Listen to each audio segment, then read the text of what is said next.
Hello everyone. Today's topic is all about cluster analysis. What is cluster analysis? It is a descriptive analysis technique which groups objects, response, products, forms, variables, etc. so that each object is similar to the other objects in the cluster and different from objects is all about other clusters. Continued. Cluster, a collection of data objects similar to one another within the same cluster, dimensional to the object in other cluster analysis. Finding similarities between data according to the characteristics found in the data and grouping similar data objects into clusters. When to use cluster analysis?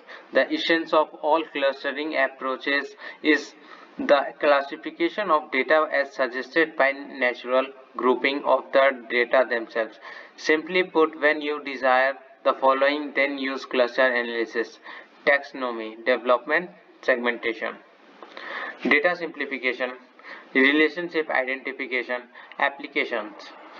It is used to segment the market in marketing, used in social networking sites in making new group based of user data.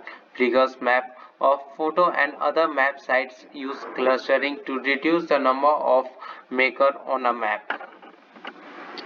Example of clustering and applications.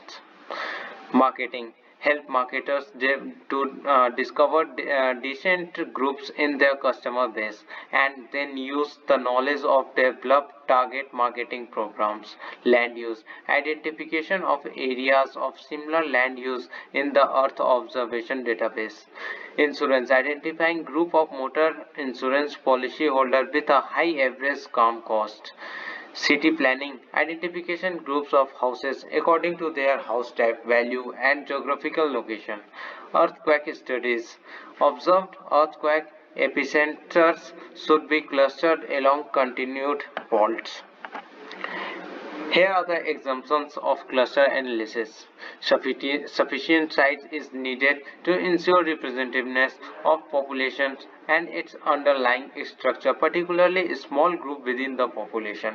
Outliers can severely distort the representativeness of result. They appears as a structured cluster that are innocent with the research objectives.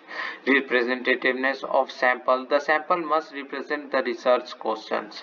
Impact of multi-collateral inputs variables should be examined for a sustainable multi-collateral and it present.